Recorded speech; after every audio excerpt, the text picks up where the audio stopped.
All right, ladies and gentlemen, good afternoon. This is the second part of unit number 4. I'm going to talk about some social reform and also going to try and get to Thomas Jefferson.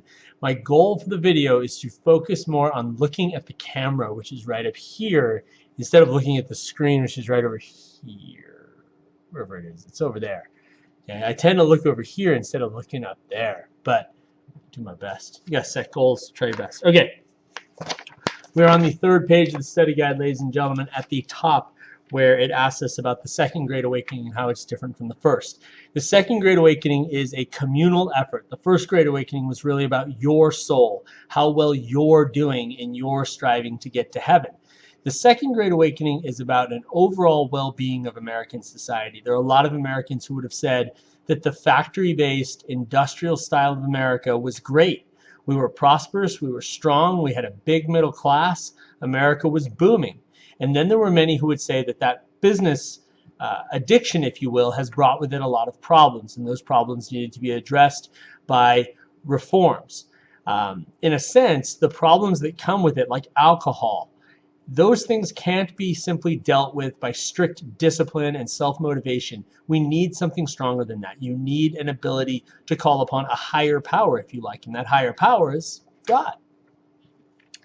This creates a group called the Benevolent Empire. The Benevolent Empire is a movement of charities and organizations designed to try and make America a safer, more enjoyable environment for all of us by improving the quality of everybody's existence. The first of these organizations was called the American Temperance Society. Temperance is a movement to try and reduce the amount of alcohol consumed by individuals within the society. So what we're going to try and do here is get people to stop drinking 5 gallons of hard alcohol a year and lower that number down. A lot of people within the society would have associated that drinking with the Irish immigration going on with America. Now, certainly America drank before that, but the drinking was something that was considered to be bad for America because it led to a number of other ills, not just alcoholism, but poverty and violence and orphans and widows and gambling and prostitution and violence, you name it. It's a part of the equation. So the Temperance Society used the pre-existing model of these huge outdoor religious revivals, which had been quite popular during the Second Great Awakening and continued to be, where you'd have people who'd come up and give confessions about how my life was going well, and then I started drinking, and when I started to drink, down it went. And now I don't drink, and my life is going so much better than that. The American Colonization Society is America's first real attempt to grapple with the settlement of the slavery issue after the Constitution has been formed. The organization had the backing of a lot of prominent Americans, including President James Monroe, and it endeavored to try and remove Africans from America and move them to Africa, to a country called Liberia that had been bought and paid for by this charitable organization. Now, most of the people who ended up going were freed African Americans from the North. There's also some emancipated slaves from the South. In the long run, what we see here is a movement to try and get African people out of America. There's no small amount of racism here. There's the notion that white people and black people, quite frankly, can't live together. They can't get along well enough. And if we do have a society where slaves are emancipated, that's not going to be a society where whites and blacks can live together as one. Women's rights.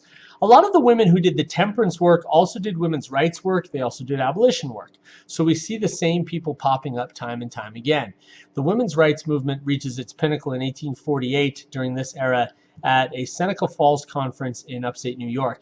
Seneca Falls was the site for the women to gather, and they issued what was called the Declaration of Sentiments, a Declaration of Independence model document which talked about the fact that patriarchal society had been unfair to women, and the notion of separate spheres had pushed women into positions in society that were not as advantageous as men.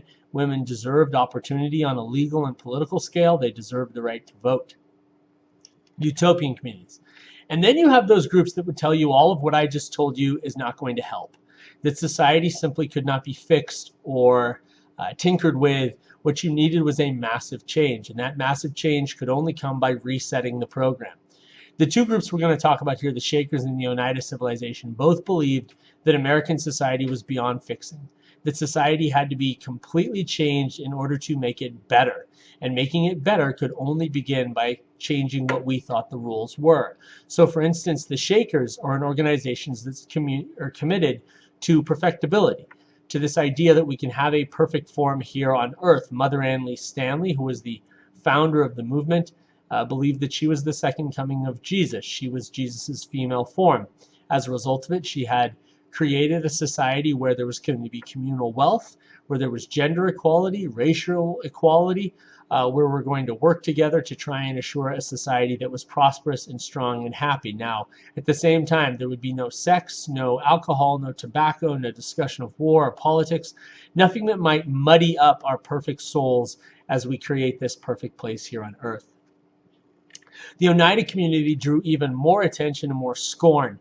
The Oneida were the work of John Humphrey Noyes, a 19th century religious reform group that was based initially out of New York but spent a considerable amount of time on the run, running away from authorities, trying to assure that they didn't end up in jail. Noyes believed in this idea of complex marriage. Complex marriage allowed for each of the members, the adult members of the community, to be married to each other. That meant an enormous web of relationships was possible. Now, critics obviously saw this as a little bit of a sexual issue, that they were pushing the boundaries here of sex. Noyes believes that this is an attempt to create a perfect society where harmony governs the relationships between individuals. He also did some sexual eugenics here by trying to breed together the most perfectly spiritual people in the society with each other. Now, what you end up with is a society, as I said, that spends a lot of its time on the run. They generally live by communal wealth, just like the Shakers did. We see weird practices like where the men and the women all dress alike. It makes for a bizarre organization. We're going to cut the video here, ladies and gentlemen, and we'll continue with Thomas Jefferson in the next one.